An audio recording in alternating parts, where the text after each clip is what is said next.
Les marchés de la dette qui surveillent d'un petit coin de l'œil les résultats du Rassemblement national aux élections régionales, une façon d'évaluer indirectement la probabilité d'une victoire de Marine Le Pen à la présidentielle de 2022. Bonjour John. Bonjour David. John Plassard pour la Banque Mirabeau. Il y a deux régions, on le sait, qui sont potentiellement gagnables, qui sont dans le viseur du RN. Il y a Provence-Alpes-Côte d'Azur et possiblement les Hauts-de-France de Xavier Bertrand. Les derniers sondages donnent une victoire du parti de Marine Le Pen en PACA, quelle que soit la configuration.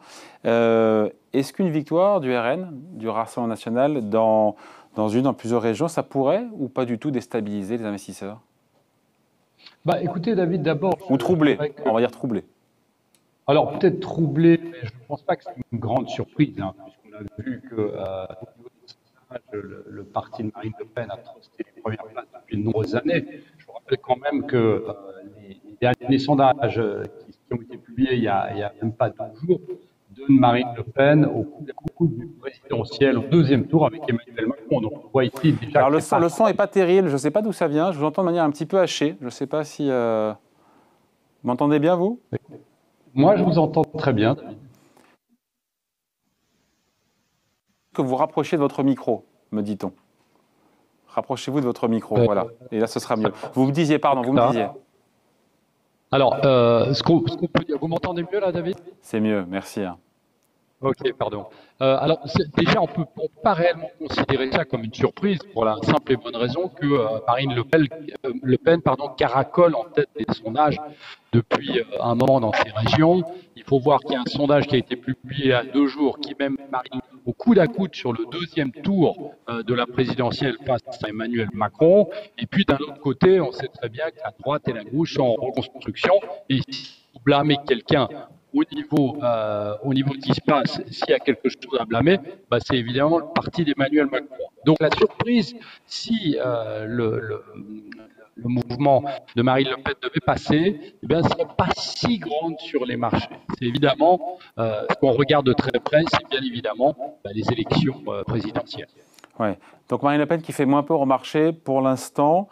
En même temps, on est encore à 1 an de la présidentielle, un peu moins d'1 an, mais c'est vrai qu'elle a fait litière d'une partie du programme qui pouvait les effrayer les marchés, à savoir l'abandon de la monnaie unique. Vous avez tout à fait raison, c'est ce qui effraie le moins les marchés. Elle a assoupli son discours. On sait très bien que le triptyque du programme, c'est travail, famille, patrie. Ça change pas vraiment, mais on sait que fondamentalement, elle a mis de l'eau dans son vin, en tout cas théoriquement. Alors ici, on imagine bien que si elle devait gagner des régions, si ça devrait être au-delà de ce qu'on attendait, le spread, donc l'écart entre les rendements allemands et français ne devrait pas tellement s'écarter. Je vous rappelle quand même que le grand écart qu'on avait eu était en mars de l'année passée, lorsque on a eu le déclenchement du Covid, et on a vu qu'on avait un écart, un spread de 64 entre le rendement du Bund et le rendement des AOT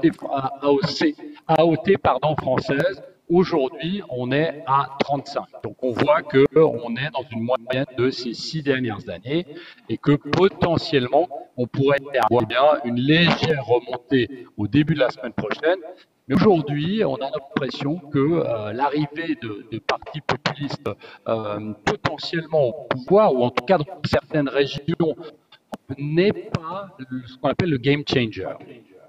Voilà, 35 points de base, c'est 0,35%. Donc, c'est l'écart entre la rémunération sur le Bund allemand et l'OAT française à 10 ans.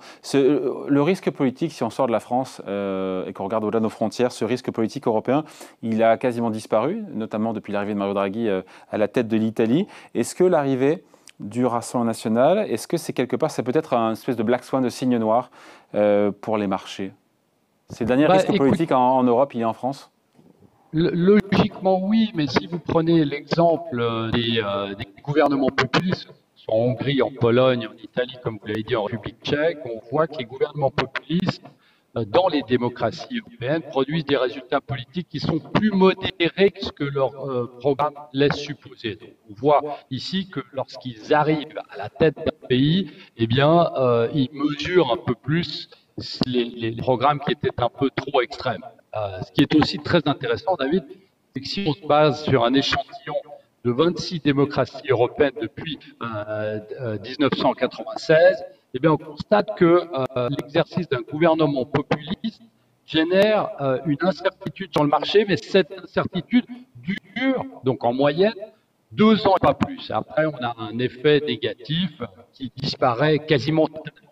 Donc, on voit ici que c'est plus vraiment ce qu'on attendait par le passé. C'est plus vraiment ce signe noir, ce Black Swan, si effectivement, eh bien, le mouvement de Marine Le Pen devait prendre le plein pouvoir en France lors des prochaines élections présidentielles. Par contre, ce qui est très intéressant de noter, c'est que au sein des poches d'actifs, eh bien là, il y a quelques mouvements qui se passent. Et on peut, si on prend les pays dont je vous ai parlé, David, c'est Hongrie, Pologne, Italie, République tchèque, lorsqu'ils sont arrivés au pouvoir, eh bien, on a vu bien évidemment une légère baisse de l'euro, une légère hausse des obligations d'État, donc là, ça bougerait quand même un peu. Et puis au niveau des secteurs, et ça on l'a vu surtout en Italie, eh bien on a vu que le secteur bancaire baissait, et de l'autre côté vous avez le secteur des BTP, des utilities, qui montait. Donc on voit ici que, en tout cas sur l'annonce et sur les semaines qui suivent. Donc on voit ici que d'une certaine manière, c'est quelque chose qu'on peut jouer ou interpréter en bourse. Bon voilà, explication signée John Plassard. Merci beaucoup John pour la Banque Mirabeau. Bonne journée, bon week-end.